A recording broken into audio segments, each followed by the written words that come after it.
Hola, ¿cómo están? Hoy hablaremos de una enfermedad, según el código del CIE, el estrés postraumático. Mi grupo está conformado por Mayra Alejandra Crispín, Angie Tatiana Romero Gil, Jessica Paola Espinosa Cortés y quien les habla, Paula Balaguer. La idea de esta exposición, de esta presentación, es mostrar qué es el estrés postraumático. Iniciamos con la introducción, luego el caso clínico. Vamos a hablar de las teorías explicativas de la inteligencia, los objetivos, las estrategias de intervención, la evolución de la consulta, los efectos del paciente y las conclusiones de este caso clínico. Esta intervención es basada en el enfoque cognitivo-conductual, que ha demostrado ser altamente eficaz en tratar las enfermedades mentales como el estrés postraumático. A través de estrategias, la restauración cognitiva, la exposición gradual y el refuerzo positivo busca ayudar al paciente a modificar pensamientos negativos. Entonces, ¿qué es el estrés postraumático? Un dato interesante es que el 3.9% de la población mundial ha sufrido estrés postraumático. Esto afecta más a las mujeres, puede desarrollarse tras experimentar algún evento traumático como un accidente automovilista, alguna agresión, un desastre natural o alguna cosa que pueda alterar la vida de la persona. El estrés postraumático es una afección de la salud mental que algunas personas desarrollan después de sufrir algún evento traumático. ¿Qué situaciones que puede sentir durante esta situación? Entonces la mayoría de personas siente miedo, siente angustia, agitación, excitabilidad, mareo, desmayo, sensación de latidos del corazón, entre otras. A continuación hablaremos esto más profundo. Presentamos el caso clínico de la enfermedad de estrés postraumático en un paciente de 32 años de edad, el cual ingresa a urgencias en estado de pánico, ansiedad, agitación, con signos vitales alterados.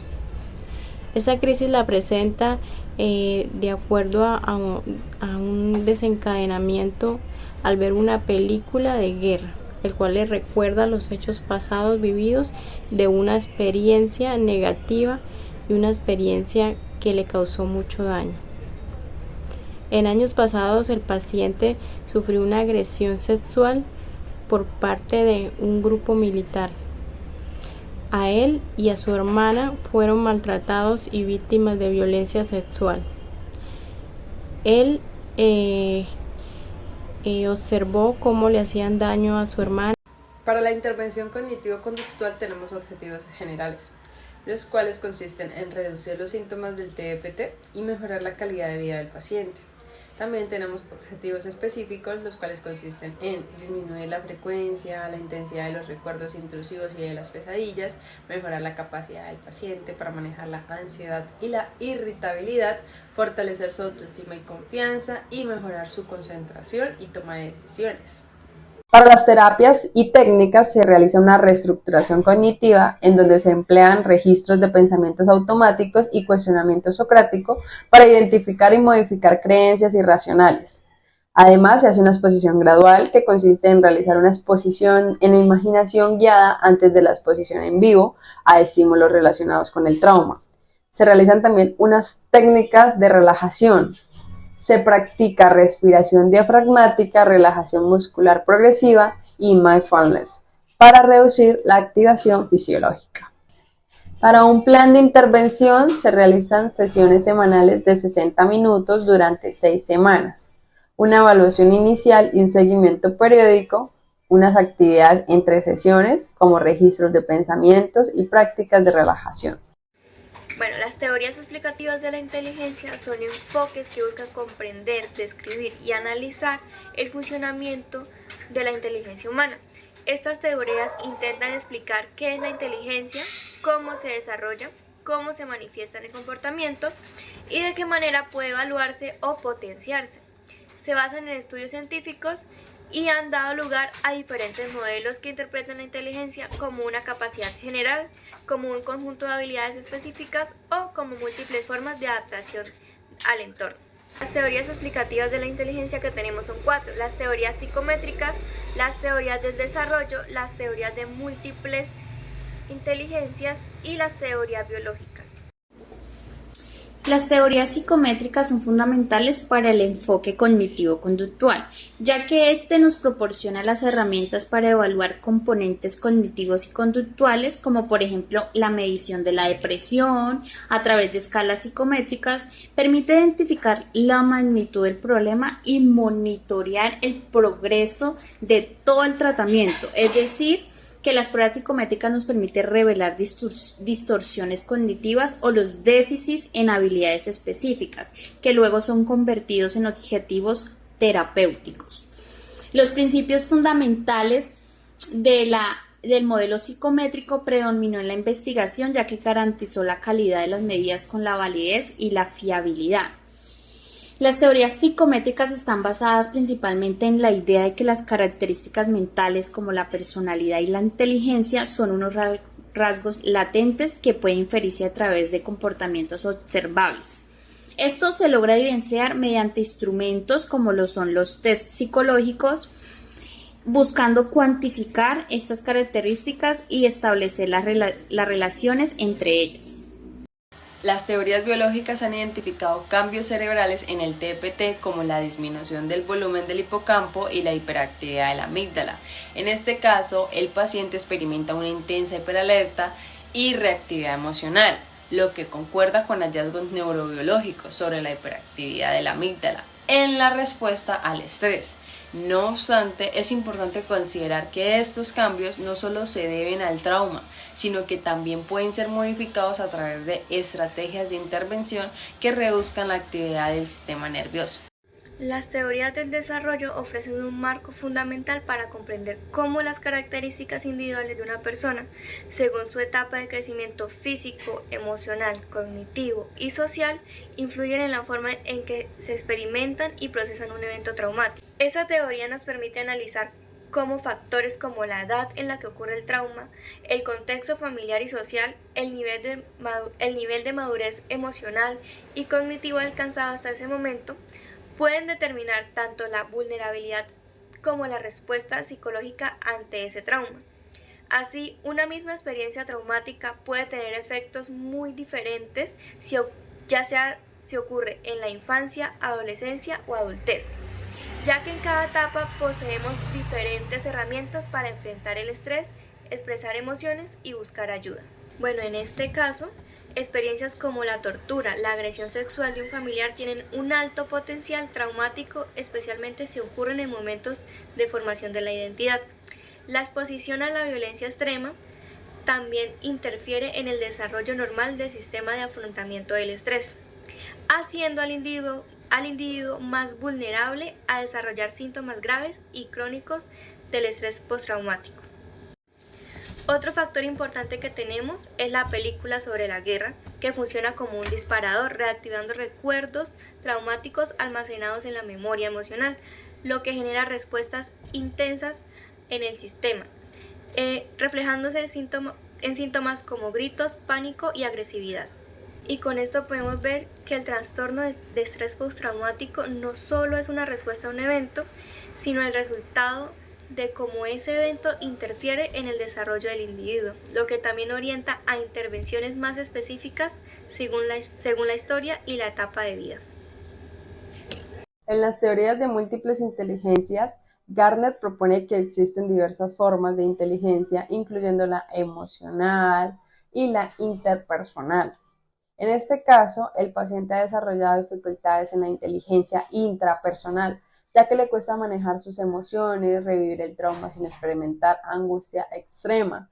Su inteligencia interpersonal también se ve afectada, reflejándose en sus crisis de ansiedad y en sus episodios de agresividad.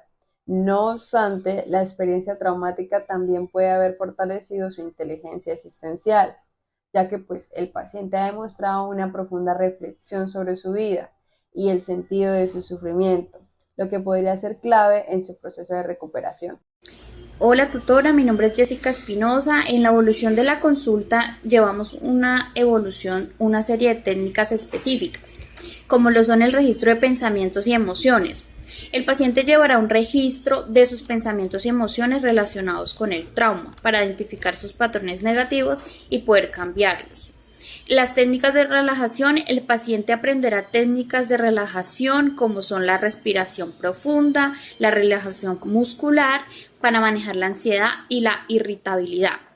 En la exposición gradual, el paciente se expondrá gradualmente a los recuerdos y emociones relacionados con el trauma de una manera práctica, controlada y segura. En la reestructuración cognitiva, el paciente aprenderá a identificar y a cambiar los pensamientos y creencias negativas que fueron relacionadas con el trauma. En el plan de intervención realizado al paciente, se realizaron una serie de sesiones semanales en donde el paciente asistió a sesiones semanales de 60 minutos durante 12 semanas. Evaluación inicial y de seguimiento. Se realizó una evaluación inicial de seguimiento para monitorear el progreso del paciente y ajustar el plan de intervención según fuese necesario. Se realizaron actividades entre secciones. El paciente realizaba actividades entre secciones como el registro de pensamientos y emociones, la práctica de técnicas de relajación y la exposición gradual a los recuerdos emocionales relacionados con el trauma. Análisis de los resultados. El paciente tuvo una reducción en los síntomas de estrés postraumático. Mostró una reducción significativa en la frecuencia e intensidad de las pesadillas y los recuerdos intrusivos. En la escala de la evaluación de los síntomas de EPT, mostró una disminución del 50% en su puntuación total. Tuvo una mejora en la capacidad para manejar la ansiedad y la irritabilidad. En la escala de ansiedad de Hamilton-Hahn mostró una disminución del 40% en la puntuación total. Tuvo un aumento en la autoestima y la confianza. El paciente informó un aumento en la autoestima y su confianza. En una escala de autoestima de Rosenberg mostró un aumento del 30% en la puntuación total. Tuvo una mejora en la capacidad para tomar decisiones y poder concentrarse. En una escala de evaluación función cognitiva mostró una mejora del 25% en su puntuación total. Los resultados de esta intervención sugieren que la terapia cognitivo-conductual es efectiva para reducir los síntomas del estrés postraumático, mejora la capacidad para mejorar la ansiedad y la irritabilidad, aumenta la autoestima y la confianza y mejora la capacidad para tomar decisiones y poder concentrarse. Para concluir, la intervención cognitivo-conductual para el tratamiento del trastorno del estrés postraumático del paciente masculino de 32 años, mostró grandes resultados significativos en la reducción de los síntomas, la mejora en la capacidad para manejar la ansiedad y la irritabilidad, el aumento de la autoestima, la confianza, la mejora en la capacidad para tomar decisiones y concentrarse. Esos resultados sugieren que la terapia cognitivo-conductual es una opción de tratamiento efectiva para este trastorno. La intervención se centró en identificar y cambiar los pensamientos y creencias negativas relacionados a aquellos con el trauma y en enseñar técnicas para manejar la ansiedad y la irritabilidad. El paciente también se benefició de la exposición gradual a los recuerdos, a las emociones relacionadas con el trauma, lo que le permitió procesar e integrar sus experiencias de manera más saludable. Este trabajo nos muestra que la terapia cognitivo-conductual es una opción de tratamiento efectiva para los pacientes con este síndrome. La intervención personalizada y adaptada a las necesidades individuales del paciente pueden llegar a ser claves para lograr resultados significativos en la reducción de los síntomas del EPT y en la mejora de la calidad de la vida del paciente. Este trabajo fue de vital importancia porque así comprendimos la efectividad de las técnicas cognitivos conductuales en el tratamiento del trastorno de estrés postraumático, evidenciando así estrategias como la reestructuración cognitiva, la exposición gradual, las técnicas de relajación y cómo éstas contribuyen a la reducción de los síntomas y a la mejora del bienestar emocional. A través de este análisis se reafirma la relevancia de un enfoque estructurado y basado en la evidencia para ayudar a los pacientes a desarrollar herramientas de afrontamiento más adaptativas, promoviendo a su recuperación y previniendo recaídas a largo plazo.